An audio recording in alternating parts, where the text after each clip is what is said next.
Hi friends, అందరు ఎలా ఉన్నారు? అందరు బాగున్నారా? నేనైతే ఈరోజు ఒక కొత్త వీడియోతో మీ ముందుకు వస్తున్నాను.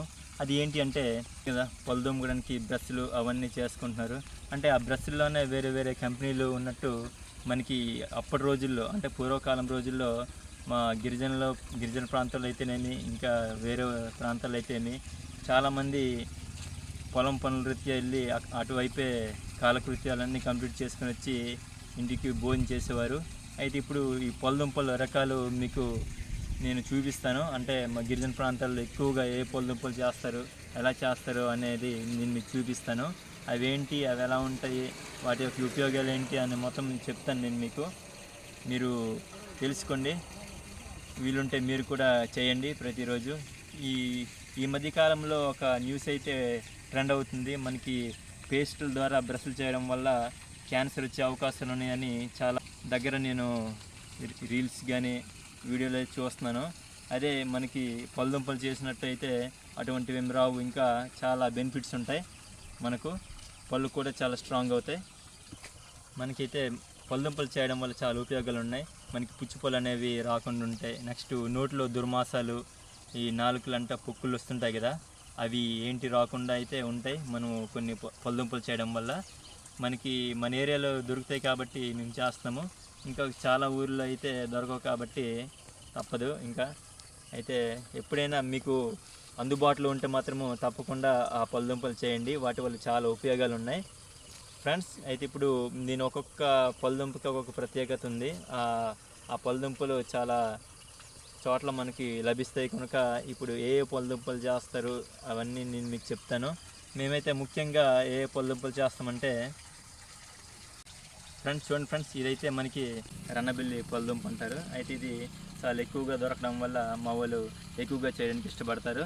అయితే ఇది ఎందుకు చేస్తారంటే ఈ మొదలు భాగం ఉంది కదా, బాగా కుచ్చు కడద్ది, పళ్ళు కూడా చాలా ఈజీగా క్లీన్ అవుతుంది కాబట్టి దీన్ని ఎక్కువగా ఉపయోగిస్తారు. ఇది రన్నబిల్లి పళ్ళదుంప. నేను ఇంకొక పళ్ళదుంప గురించి మీకు చెప్తాను ఫ్రెండ్స్. నెక్స్ట్ పళ్ళదుంప వచ్చేసి ఇది తుమ్మికి పళ్ళదుంప. అయితే చూసారు కదా ఇంతకుముందు నా వీడియోలో తుమ్మికి చెట్టు, తుమ్మికి పళ్ళు వాటి గురించి. అయితే ఇది తుమ్మిక పళ్ళదుంప అనమాట. చూడండి, తుమ్మికి పళ్ళదుంప వల్ల చాలా ఉపయోగాలు ఉన్నాయి ఫ్రెండ్స్. ఇది చేయడం వల్ల మనకైతే నోట్లో సమస్యలు రావు. నెక్స్ట్ దగ్గు కూడా కంట్రోల్ అవుద్ది. ఇది దీని యొక్క ప్రత్యేకత. మీరు కూడా దొరికితే ట్రై చేయండి. చూడండి ఫ్రెండ్స్, ఇదైతే మనకు పితగాంది చెట్టు అంటాము. పితగాంది పళ్ళదుంప. ఈ పళ్ళదుంప కూడా చేయడం వల్ల మనకి దగ్గు అనేది కంట్రోల్ అవుద్ది. ఇంకా కుచ్చు కూడా బాగా కొట్టుద్ది అనమాట. చూడండి ఫ్రెండ్స్, మీకు ఈత చెట్టు తెలుసు కదా, ఆ ఈత పళ్ళదుంప కూడా మేము చేస్తుంటాము, ఈత పొరకల్లి. అయితే ఇది కూడా నోటి నుంచి స్మెల్ అనేది రాకుండా చేస్తుంది. చూడండి ఫ్రెండ్స్, ఇదైతే నేరేడు చెట్టు యొక్క పళ్ళదుంప. అయితే మీకు నేరేడు పళ్ళు తెలుసు కదా, ఈ నేరేడి కొమ్మ కూడా మేము పళ్ళదుంపగా ఉపయోగించుకుంటాము. ఇది కూడా చాలా బాగా కుచ్చు కట్టుద్ది ఫ్రెండ్స్. ఇదైతే ఇరిడి చెట్టు యొక్క పళ్ళదుంప. అయితే ఈ ఇరిడి చెట్టు వల్ల చాలా ఉపయోగాలు ఉన్నాయి. ఈ ఇరిడి పళ్ళదుంప చేయడం వల్ల చాలా మంచిది. అయితే ఈ ఇరిడి చెట్టు గురించి తర్వాత తెలుసుకుందాం. ప్రస్తుతానికైతే ఈ ఇరిడి పళ్ళదుంపలు కూడా చాలా బాగా చేస్తుంటారు. చూడండి ఫ్రెండ్స్, ఇదొక పళ్ళదుంప. ఇదేంటో తెలుసు కదా మీకు, ఊడికి చెట్టు. ఈ ఊడికి పళ్ళదుంప కూడా చాలా బాగా చేస్తుంటారు. అయితే దీనివల్ల కూడా మనకి దగ్గు అనేది ఎక్కువగా రాదు. ఈ పళ్ళదుంప కూడా చాలా బాగా పుచ్చుకొడుద్ది కాబట్టి ఎక్కువగా ఈ పళ్ళదుంప కూడా చేస్తుంటారు ఫ్రెండ్స్. ఇప్పుడు వరకు చూసిన పళ్ళదుంపలన్నీ ఒక ఎత్తు అయితే ఇప్పుడు నేను చూపించబోయే పళ్ళదుంప ఒక ఎత్తు. అది ఏంటో చూపిస్తాను నేను మీకు. చూడండి ఫ్రెండ్స్, ఇదేంటో తెలుసు కదా మనకి, వేప చెట్టు. ఈ వేప చెట్టు గురించి మనకు స్పెషల్గా చెప్పవలసిన లేదు ఎవరికి, మీ అందరికీ దీని యొక్క ఉపయోగాలు ఏంటో తెలుసు. ఈ వేప పళ్ళదుంప చేయడం వల్ల చాలా ఉపయోగాలు ఉన్నాయి. ఇవి ఒక ఆయుర్వేదిక చెట్టు అని కూడా చెప్పొచ్చు ఈ వేప చెట్టుని. ఈ చేదుగా ఉంటుంది కానీ మనకి పళ్ళకి నోటికి చాలా ఆరోగ్యాన్ని ఇస్తుంది ఇది.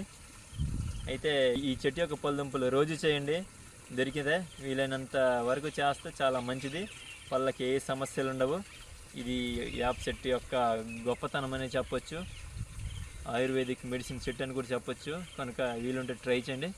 అయితే ఫ్రెండ్స్, ఈ వేప చెట్టు అయిపోయిన తర్వాత మనకు కిందటి వీడియోలో చెప్పాను కదా, కాగ పళ్ళదుంపలు అవన్నీ చేస్తారు ఫ్రెండ్స్. మా గిరిజన ప్రాంతాల్లో అయితే చాలానే పళ్ళదుంపలు ఉన్నాయి. అవి చాలా రకాలుగా యూజ్ చేసుకుంటారు. ఫ్రెండ్స్, మా గిరిజన ప్రాంతాల్లో అయితే చాలా రకమైన చెట్లు దొరుకుతాయి. వాటిని పొలదుంపలుగా యూజ్ చేసుకొని చాలా ఆరోగ్యంగా ఉంటుంటారు. ఫ్రెండ్స్, మా కొండ ప్రాంతాల్లో ప్రజలు ఇప్పటికీ నాన్ వెజ్ చాలా ఇష్టంగా తింటున్నారంటే దానికి కారణము ఇవిగోండి ఇప్పుడు చెప్పాను కదా, పొలదుంపల ప్రభావం వల్లే. చెప్పబోయేది ఒకటే, మీకు వీలైనంత ఎక్కువగా పొలదుంపలు అయితే చేయండి, చాలా మంచిది. ఈ వీడియో నచ్చినట్లయితే లైక్ చేయండి ఫ్రెండ్స్. మరిన్ని కొత్త ఇంట్రెస్టింగ్ అప్డేట్స్ కోసం నా ఛానల్ సబ్స్క్రైబ్ చేయండి. నేను మీ Vanavasi Prem. Thanks for watching.